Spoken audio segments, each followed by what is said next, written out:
exciting is this? This is crazy. You know, I have to say, I warned her. I warned Daisy. I told her we can do this the easy way or the hard way. She chose the hard way. I have so many questions, and clearly I haven't been getting the answers, so I had no choice but to take it to the next level, folks. Welcome to the thousands of fans here at Celebration. Amazing. And the millions of Star Wars fans watching around the world this live stream right now. I am Josh Gad, and I am here because Daisy Ridley forced my hand. This is truly insane. I mean, this is actually my first time at Star Wars Celebration, and I'm so excited. I'm so excited. And I gotta be honest, if I weren't up here, I would be out there with you guys. That's how much of a Star Wars aficionado I am. Kind of love it. My Star Wars obsession goes back to when I was 4 years old. I remember watching the original trilogy on VHS, which for those of you who are millennials in the audience, is the same thing Wally uses to watch old movies in the movie Wall-E. You know, I remember skipping an entire day of school, camping out at night to go see The Phantom Menace. That's me, dressed as Darth Maul, and my friend dressed as something resembling Yoda. And then we skipped another day of school to watch the movie 3 times in a row. And then, I mean, they didn't have advanced ticket sales back then, that's why. And then, of course, I was lucky enough to be invited to the Star Wars premiere 2 years ago, which was amazing. But, thank you. But even cooler than that, I have to say, was sitting in the El Capitan Theater with an audience full of Star Wars fans watching the entire marathon from Phantom Menace all the way through Return of the Jedi. That's us with Mr. Ray Park back there, me and my friends. Incredible. There is nothing like that kind of anticipation that everyone was feeling. And you can feel that anticipation right now in this room.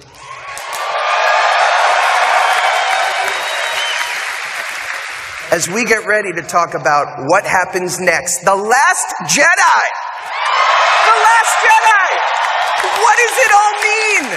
We have questions. They have answers. Ladies and gentlemen, please welcome President of Lucasfilm, Kathleen Kennedy, and the writer-director of The Last Jedi, Rian Johnson.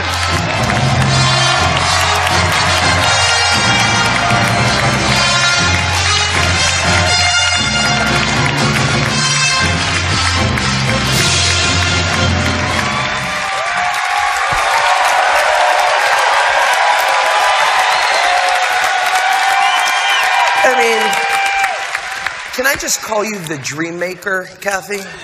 I mean, you're incredible. Yeah. So, you've been very busy in the last 2 years since the last time we saw you at Celebration. You want to tell us what's been going on in the Star Wars universe? Not much. Okay. First of all, I want to say that we took a big risk last year when we did Rogue One. And I want to thank every single one of you out there for showing up, and not only showing up, but really showing us a lot of love, because it gives us the confidence to keep going in that direction. Thank you. Amazing. All right, and before we jump into all things Last Jedi, you did something really cool last night. Yeah.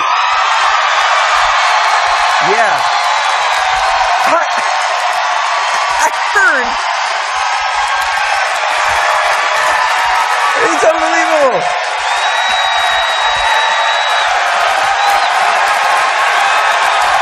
It's all for you. Stand up, take a bow. Take a bow.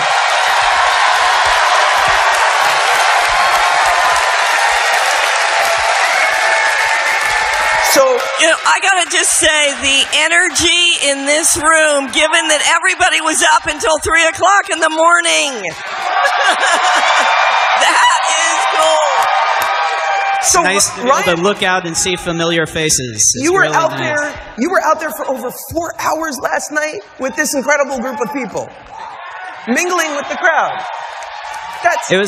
It was a blast, and I want to thank everybody because yesterday watching the 40th anniversary panel, and then thinking about just what this means to all of us, I started getting really scared. It's really scary coming out doing this and coming out last night. Getting to meet all you guys, feeling just the positivity, feeling the encouragement, and just getting to actually, I don't know, just meet you guys and get to know you a little bit. Thank you. This is the best fan family in the world, man. You guys are the best. Made me feel so good. So thank you. Amazing. All right. So now we've gotten all of the pleasantries out of the way. I have to ask you the question on everybody's mind. Where are we at with The Last Jedi? We're in post-production. We're still editing, but we're very far along. We're doing quite well, and it's all coming together. Yeah. Was that a picture, by the way, before? Can we go back for a second? Is there a picture of you? Hang on. No, not that. That's you with these people. We did that. Is there a picture of you signing the Millennium Falcon? Did I see that right? Is that you signing the actual Millennium Falcon? It's a perk of the job. That is so cool. So I assume there are no close-up shots now of the Millennium Falcon anymore after that. No, you can't. Yeah, if you look very closely on any of the flybys, you'll see. Yeah. All right, so Kathy, what does Ryan bring in terms of new style to the Star Wars universe? Well, I think you're already getting a sense of it, but I'm going to embarrass him by saying that he is on his way to standing alongside many of the great filmmakers that I've had the opportunity to work with.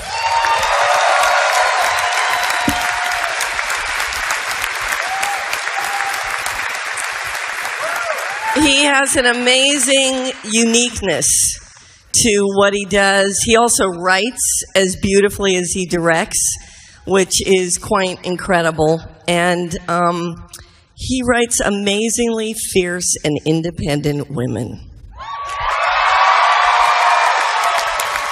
He's also got a great sense of humor. And that, as everybody in this room knows, is so important to Star Wars. So it's a pretty fantastic package. I should stop talking after that and just leave the stage. I'm not. Everything is just downhill after. Thank you, Kathy. That means so much. All right, so Ryan, tell us about shooting the movie. The whole Pinewood connection. Star Wars has a history of shooting in London. Talk about that. Well, I guess we had the time of our lives making this movie. It was such a joyful experience from top to bottom. And we were shooting in Pinewood Studios in England, which to me, it was my first time being there. And I don't know about you guys, but for me, like growing up, it was like Pinewood Studios was like Camelot or something. It was like this mythical place that you heard about with the movies that, Bond movies were shot there. And to actually set up camp there and be able to come into work every day, it just added to this magical experience. The legacy really is insane because I've shot 2 films in London, and the only thing the crew ever wants to talk about are the Star Wars films. They're like, oh, that's where the Millennium Falcon was. We're like, we need to be setting up for lunch now. So, Ryan, you also spent time in Ireland, I saw on social media. Incredible. I always love, like, when I see pictures like this is Skellig, right? That's Skellig. And Dingle. That's that we were in Dingle. Are the locals there, like, amazed by, do they, like, look out the window and like, there's Luke Skywalker holding a lightsaber. I can't possibly do my homework, Papa. That's a terrible Irish. Apologize to any locals who are actually watching. I'm never invited to Ireland again. But is it like crazy? Yeah, well, it was. I'll tell you, man, because we were up and down the west coast of Ireland, and everywhere we went. And anyone who's in Ireland right now who's watching this, we miss you guys. We love you guys. You guys were so welcoming of us, and this big unruly film crew that came in and set up all this stuff, and you guys just had so much love for all of us. And man, we had a great time there, and shot some beautiful, beautiful landscapes and just some great stuff. Speaking of shooting landscapes, I hear that you took a lot of pictures on set. Is that correct? Yeah. No, that was something I realized at the beginning of it. I realized I had kind of a front row seat for all this cool behind the scenes stuff, and I was besides the set photographer, I was like the only person on set who could take pictures and not get like tackled and kicked in the face. So this is my war horse. This is my Leica film camera that I got right before Looper. And then when I was making Looper, I just had this on my arm and I just shot a ton of stills. Thanks. So I did the same thing on this movie. I just had this camera on my arm the entire time, and anything I saw was cool, I would just snap away at it. These are some of the shots you see here. But I ended up taking like thousands of pictures of the whole process, and there's the man. There's the man. Oh, that's one of my favorites. Look at that attitude. Billy Lord. And it ends up being, I mean, it was fun, and it also, at the end of this whole experience, because this is like, you do this, you know, this is a once-in-a-lifetime experience, just to have all these memories captured in this poor guy. I feel so bad for that guy. Someone's got to do it. These are incredible. So the entire film was shot. Wow. Yeah. I kept shouting, that's Stuart, our second AD, was grabbing that thing. I think that's Stuart. And I kept shouting, you're the Force, Stuart, you're the Force. Wow, unbelievable. So the entire film was shot in black and white? Yeah, like, we haven't told Disney yet, though, so let's keep that. Don't tweet that. Don't tweet that. Alan Horn doesn't know that yet. You heard it here first. I would be remiss not mentioning someone we all miss and love, the great Carrie Fisher, who we saw in that picture.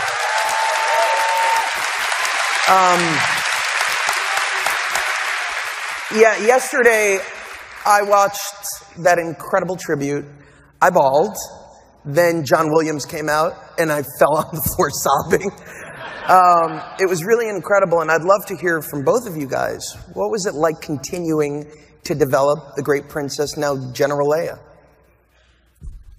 Well, it was extraordinary, needless to say. Carrie is remarkable in the movie. I mean, what Ryan wrote and the performance she ends up giving, I think you guys are going to find that an amazing tribute to her talent. Yeah,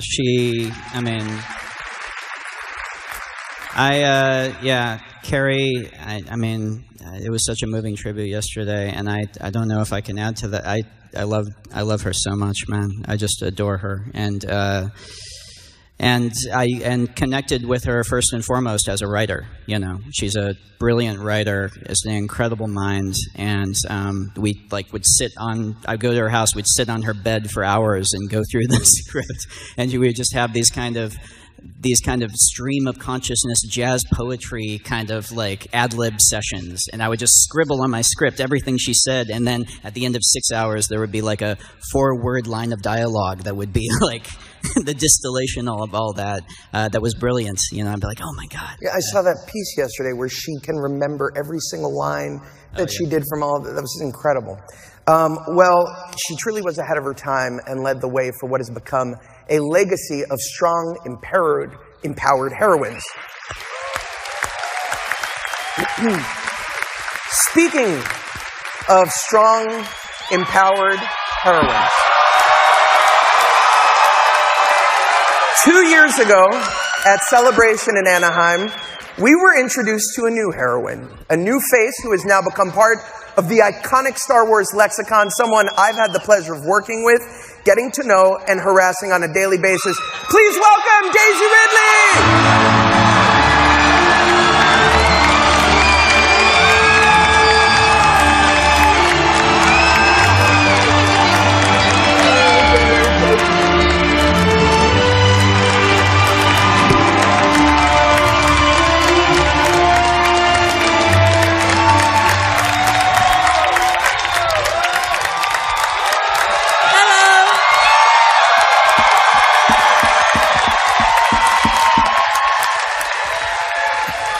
My heart is pounding. Thank you so much. Oh, hello, Newman. Hello, you. Daisy. I would love to put the past behind us. It's not about my questions anymore. It's about their questions now. You don't owe me anything, but you may want to think twice because they seem like a very aggressive crowd. And the millions of people at home watching, I'm sure, would like some of these questions answered as well. So I've got a couple of questions I'd like to ask you, up to you whether or not you want to answer. Are you and Luke related by blood? No to that one. Okay. Are you a Skywalker? Is your name Rey Skywalker? Your name Rey Kenobi? That's a popular answer, clearly. Who doesn't know their own last name? Could you imagine if I went up to you and I said, my entire name is Josh, good to meet you? Are you like the Madonna of Jakku? Okay. All right. I see we're getting nowhere. Daisy. So I'll start off with a simple question. Daisy, did you enjoy working on The Last Jedi? Look at me there! That's cool. Do you know, I actually can tell you some things. Yeah. Yeah. A small amount I have for you. What I can say is, in The Last Jedi, we go deeper into Rey's story. And what is very apparent from where we left off in The Force Awakens and where we begin with The Last Jedi is Rey has a certain expectation as to what she might be getting from Luke and what that might entail. And as a lot of people know, it's difficult when you meet your heroes because it might not be what you expect. Amazing. Amazing. That's quite a lot, right? It's plenty. That's plenty. That's it. But I will say, that picture was shot in Ireland. We had the most incredible time. It was, honestly, it was very nerve-wracking going back for the second time. Because the first time around, I didn't quite know what I was doing. I was just bumbling along, and luckily I had Kathy and JJ and everyone as a wonderful kind of cushion around me. The response to The Force Awakens was amazing. But, woo! But coming back the second time, I felt a certain responsibility, and I was like, oh, I should know what I'm doing now, and I kind of don't. But luckily, Ryan's writing is beautiful. The film, I think, is great, and we had the best time. Amazing. You know, I've spoken to you about this before. As a father of two girls, I feel, and I think a lot of this is due to you as well, I feel incredible about the fact that there are all of these strong, empowered females now inhabiting the Star Wars world in the mold of Leia. What is it like coming back here 2 years later, being with the fans when they first got to meet you? Now they all have your action figures. They all have your dresses. Some of them have your, not all of them. But, you know, what is it like knowing that you are a part of this history now? What I will say is, people kept kind of congratulating me on that, and that was Michael, Larry, and JJ, and Kathy, and all of the story developers at Lucasfilm. That's who created Rey. I was just lucky enough to be able to embody that. It's insane. It's like, it kind of I kind of forget it happened, and then like I can see people wearing a costume. I'm like, oh my God, this is real. But it's really wonderful, and especially people who have little girls, the way that people talk about Rey and the way that this film has affected them is amazing. So I'm very happy to be part of it. Can I say, Josh, actually? So, I mean, that's very gracious of Daisy, and she's very right. And obviously she's not Rey. She's a great actor who's playing Rey. But so much of the stuff that people respond to in that character, and having gotten to know Daisy and gotten to work with her over the past few years, the tenacity and the bravery and the humor and the depth and so many of the things that make little kids want to be Rey, just like the things that people looked up to in Leia came from Carrie, those things are Daisy.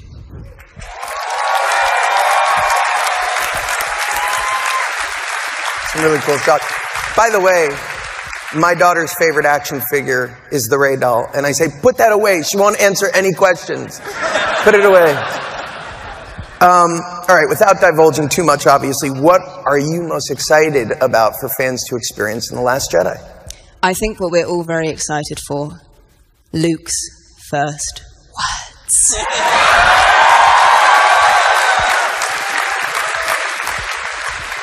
I will say that is definitely true. In addition to Daisy, The Force Awakens introduced other talented newcomers to the world. 2 years ago, we met another star for the very first time at the Celebration stage, and now, after a massively successful on-screen debut and a world press tour, who doesn't recognize this celebrity? Returning to the Star Wars Celebration, please welcome BB-8.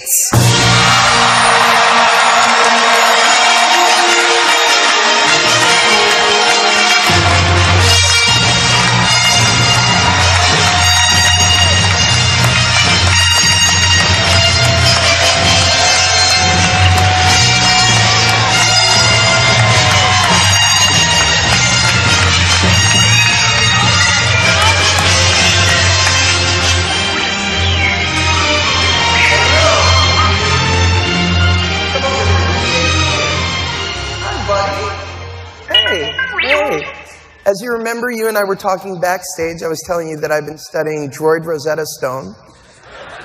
Right? Got a couple of questions for you.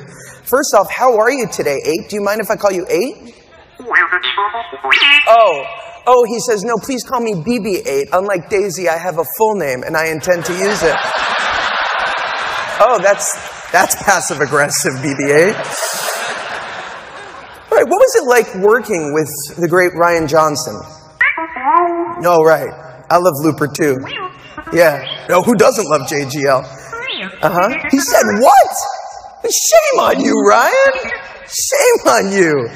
That joke went over much better in rehearsal. All right, finally, this is a softball question, BB-8. Take your time with this one. How should I phrase this? Who is the Last Jedi? Come here, BB-8. Droid, don't do it. Don't look at them. BB-8, look at me. Don't do it, BB-8. Look at me, BB-8. Look at... No, I know what an NDA agreement is. No. There's no reason to bring lawyers into this. All right, BB-8, ladies and gentlemen. That's incredible.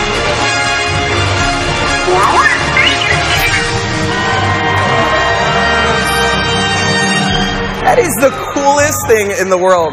I'm like amazed at how much the technology has advanced. Because it used to be like a puppet, right? Like puppet control. I don't know what you're talking about. That's BB-8's. I know that's BB-8, but his. All right, we'll talk about it later when the cameras are off.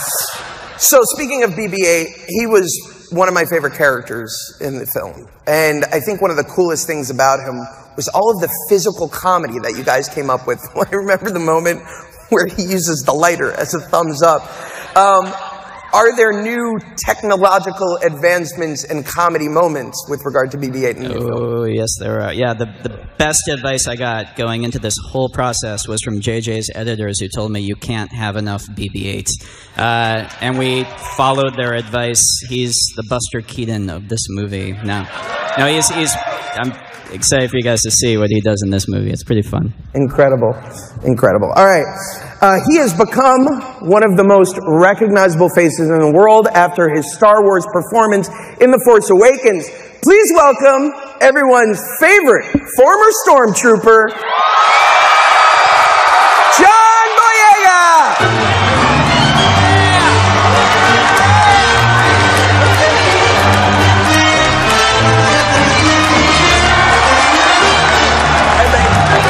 Thank you.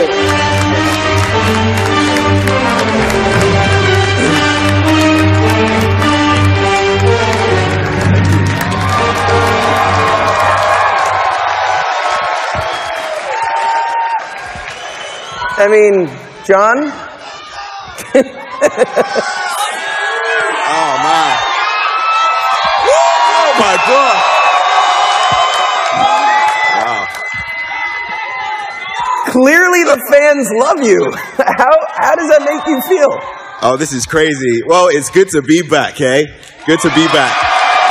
In 2 years, this is awesome. All right. When we last saw you, how should I put this? You were not in great shape. How How's the recovery process been? A lot of therapy and back to tanks. What's going on with Finn right now? It's been painful. It's been a process. I think Finn definitely stood up for himself at the end of Force Awakens and caught a bit of an injury to the back. So he's in recovery, but he will be back in The Last Jedi. And he's not playing this time. He's not playing this time. One of the moments that I remember clearly was watching you jump up and down so enthusiastically when you saw that first trailer. What is it like going from that moment to being here now after all these years, knowing that everybody knows your character and it's as iconic now as Han Solo, as Luke Skywalker? How does that make you feel? It's phenomenal. I mean, but it's a process that I didn't go through alone. Obviously, I've had Daisy here and Kathy's there, been there since the beginning, and JJ, and now we've got Ryan on board and a new team at The Last Jedi. But it feels fantastic and phenomenal to be here and to go through that path. And it just feels crazy that we're so far away from The Force Awakens, and now we're at the second installment of a franchise. It's awesome. You and Daisy have gone on like this meteoric rise together. I mean, it's unbelievable. So, do the two of you ever just call each other up and go, "Hey, cultural icon, what are you up to today?" Well, me and Daisy, I was working on Pacific Rim, and Daisy was working on Murder on the Orient Express. Yeah. And we spoke to each other in different costumes, and it was strange. It was kind of like, no, we need to get back home. It's good to be home. It's good to be home. We love having you back home. All right, so John, one of the iconic relationships that come out of The Force Awakens is that of Finn and Poe, and of course the now legendary jacket. So unfortunately, Oscar couldn't be with us today, but I've got to ask, does that relationship continue to blossom in The Last Jedi? Absolutely. Poe's my boy. Poe's my boy. So there's always a new adventure for us to go on. I'm very excited. Anything else you want to tell us about Finn? Anything else he can tell us about Finn? Well, in The Last Jedi, it's a test for all the characters, but specifically for Finn, he wants to find his place now. Is he going to be a part of the Resistance, or is he going to keep running away from the First Order? We'll see. Cryptic. Speaking of the First Order.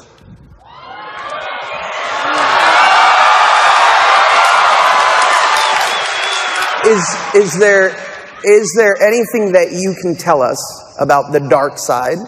After the demolition of Starkiller Base, does the First Order have to go back to the drawing board? Or was that just one part of their plan for galactic domination? Well, yeah, I mean, Starkiller Base, big loss. But they did manage to take out the seat of the Republic, and that's thrown the galaxy into chaos, and the First Order are jumping on that at the beginning of our movie. Very aggressively, not sitting on their hands. They're making some big moves at the start of our film. So things are going to get dire. Everybody looks so pensive and angry in that I'm so upset. I can't wait to find out what they're upset about. So we know we find out more about Rey. We find out more about Finn. We know that BB-8 comes back.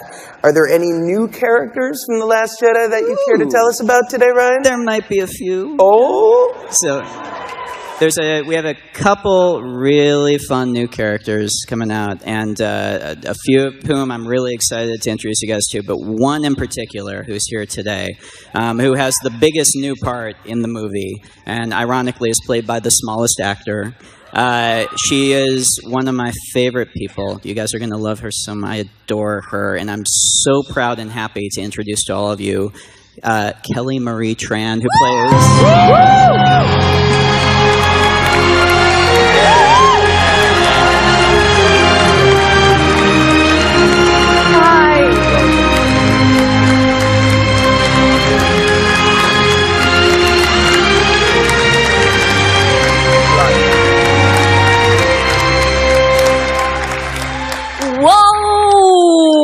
Crazy, right? Hello. Crazy. I'm sorry about teasing you before that there were only going to be 10 people in the audience. Yeah, I you feel lied bad to about me, that. Josh. Yeah. You lied. So, Kelly, this actually isn't your first celebration, I understand. You were in London last year? Tell me about that. Yeah, I came to Celebration last year. I was sporting my Finn t-shirt. I walked the floor. I learned how to use a lightsaber. I went to all the cool booths. It was incredible, and I got to just hang out. And the energy and the enthusiasm is just insane. It was amazing to be there. So when you were cast in The Last Jedi, I understand you had to keep it a secret, even from your own family? Yeah, they didn't know for 4 months after. I told them I was doing an indie movie in Canada. At one point, I actually got some maple syrup so I could, like, bring it back to them, so they thought that I was really in Canada. I love how far the lie went. I was like, I'm committing to this. All right, what can you tell us about your new character? Oh, I'm so excited to share this with you. So my character's name is Rose.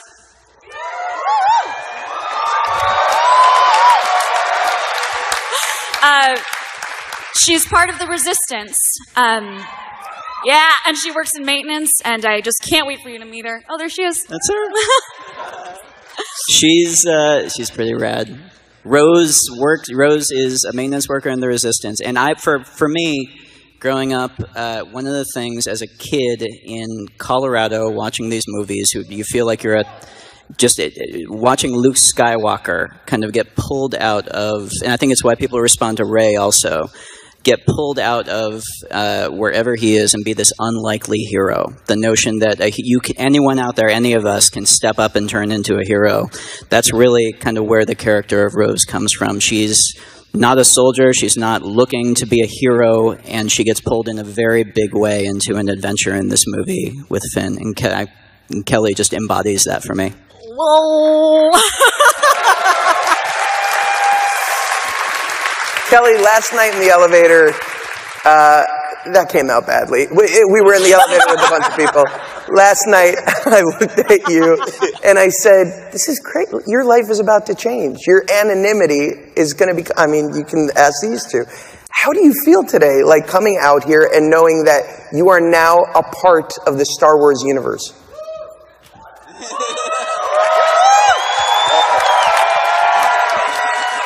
You know, I'm going to tell you right now, it's just, it's incredible. I mean, I think so many people tell you what this is going to be like, and then you get on the stage and you just hear so much excitement and so much love for this thing that you get to be a part of, and I just want to do it justice. So thank you, everyone, for letting me be here.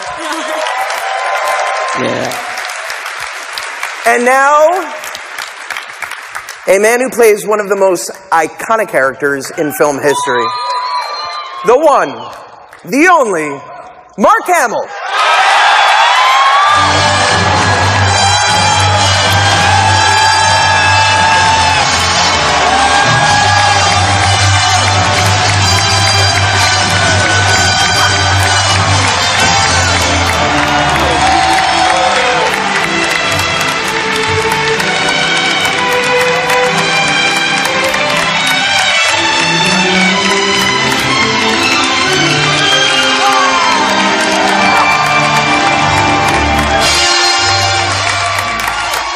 I thought they provided me all my ad libs, which is good for me. I love you back. I love you. They saw you yesterday. You're just like old hat at this now. You're doing this every day. Well, I never get used to it, you know? We go back to our everyday lives where, you know, instead of adoring fans, my wife's telling me to take out the trash and pick up after the dogs in the yard. It's very unglamorous. So I have to ask you the question on everybody's mind, I imagine, for the last 2 years. Does Luke Skywalker finally get to speak in this film? I might be one of the most valuable characters to Lucasfilm, not because I'm a legacy character, but thanks to short-term memory loss. I don't remember what I had for breakfast, so I don't remember.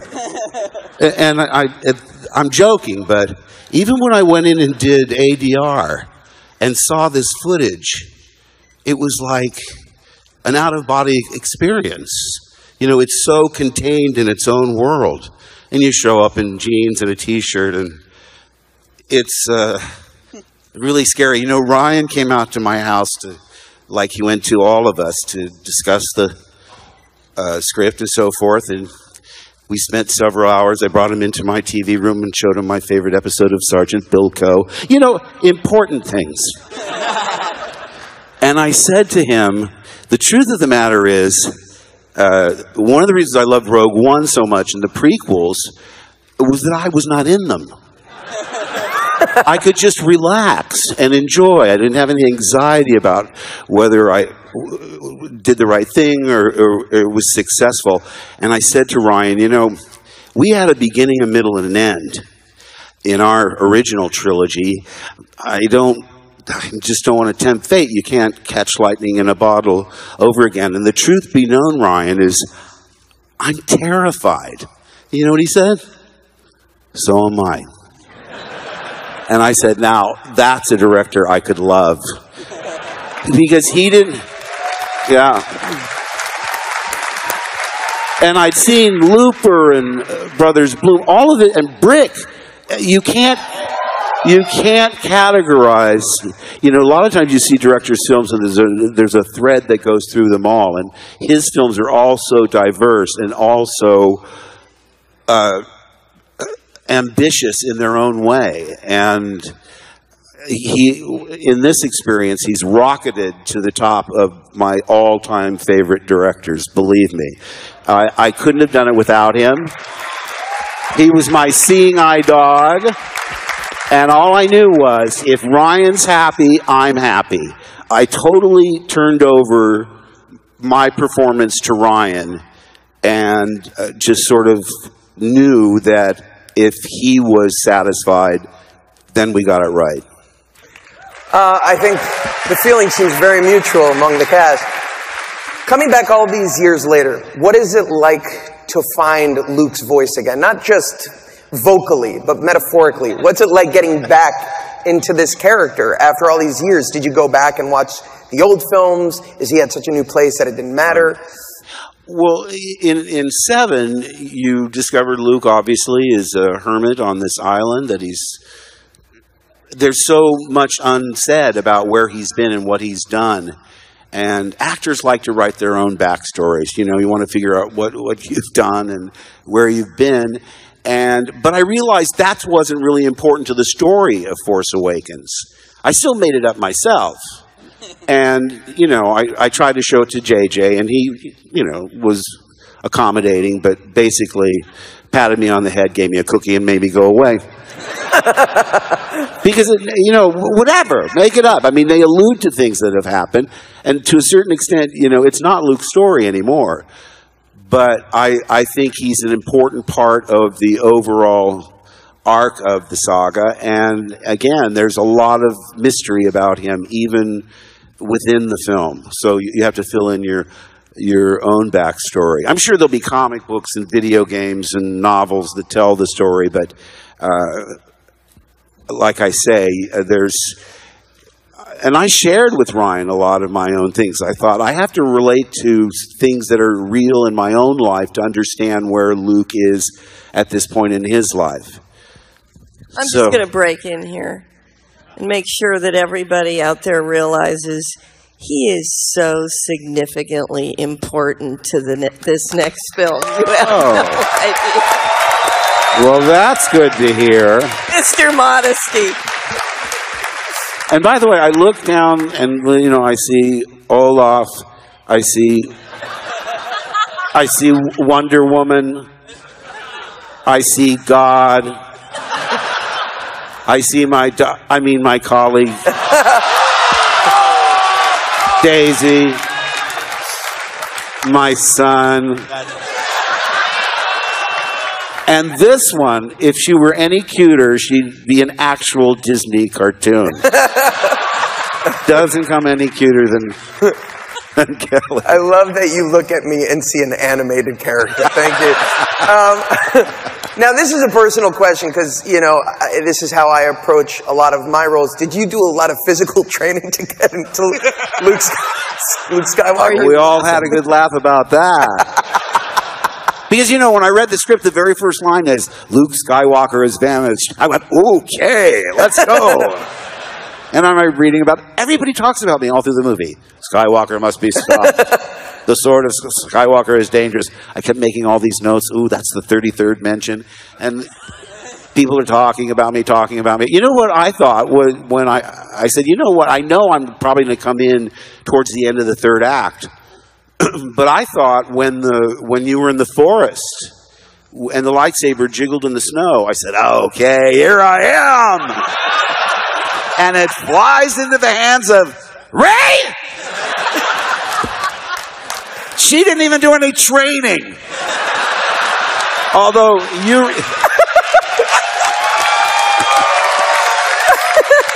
you all reminded me, I didn't finish, I dropped out of school, so I should talk, right? But no, eventually, the only thing that made me nervous is I thought if it doesn't work and I turn around and it seems so obviously a cliffhanger, which I'm standing on the edge of a cliff, get the metaphor?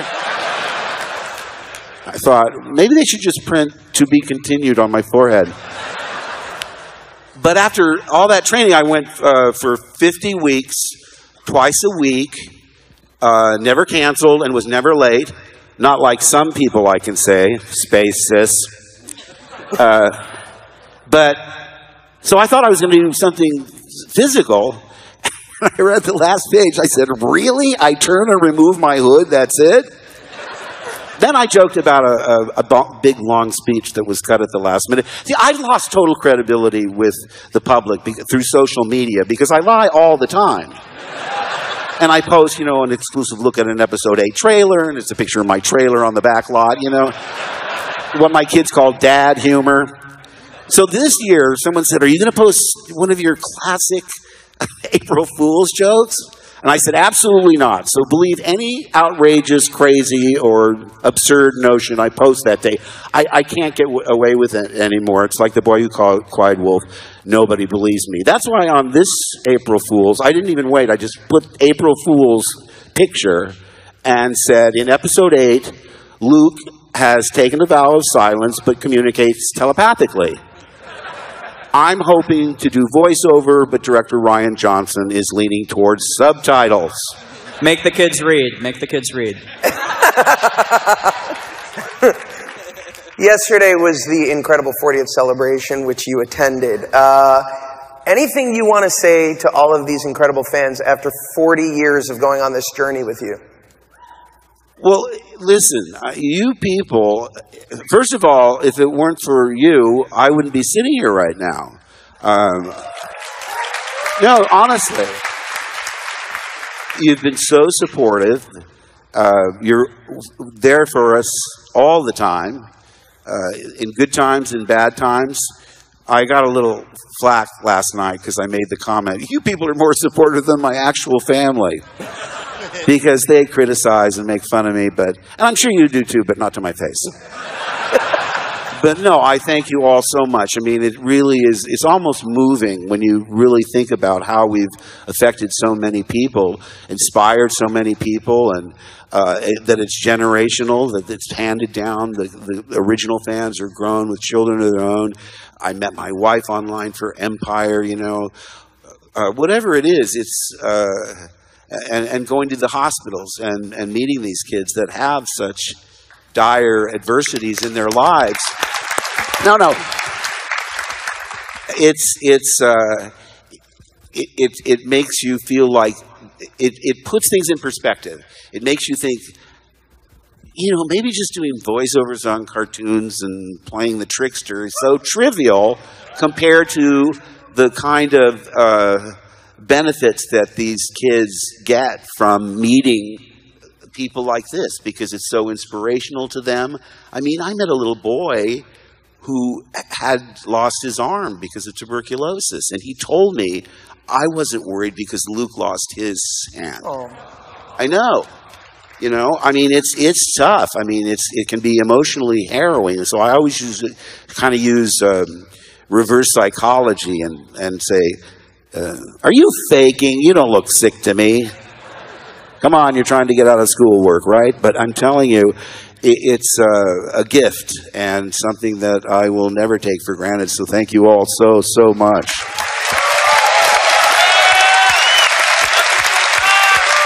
All right.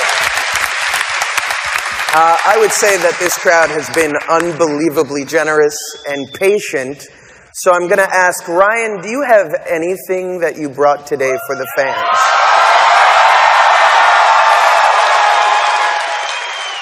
I might. So I want to show you guys this. I'm so excited and happy about this. We have a teaser poster that is No. Wait a second. I just want to reenact for everybody at home. This is what we heard. Just stabbing in the back.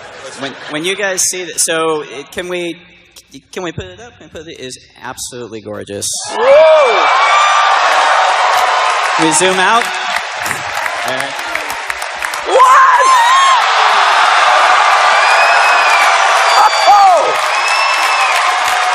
Oh! That is... I gotta soak that in. Isn't that beautiful? Oh my God. And you know what? These guys have not seen this either, so they are looking back over their shoulder because they're seeing it for the first time. That is very, very cool. All right, well, that does it, guys. Thank you so much for coming. First of all, important to know, every single one of you sitting out there gets one of those.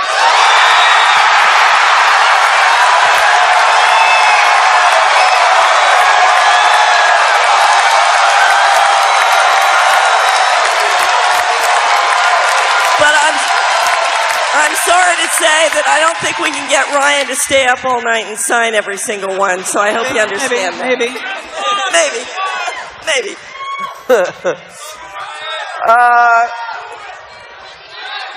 This has been an absolute thrill. Is there anything else you want to...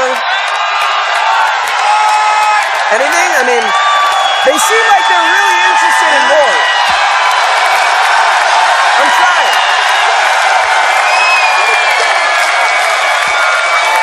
Anything? There's a trailer. Of course there's a trailer. What are you talking about? Of course.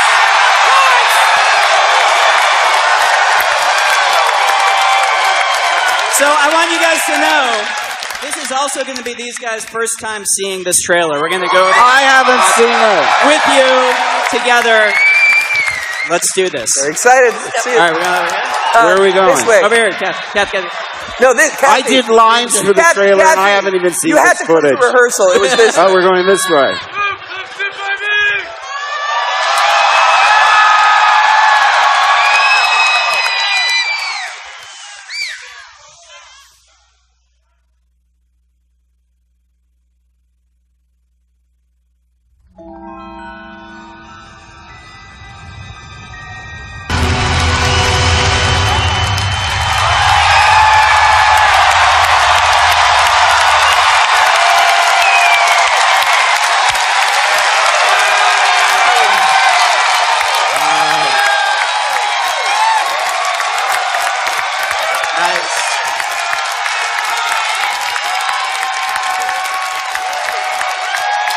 Thank you guys so much.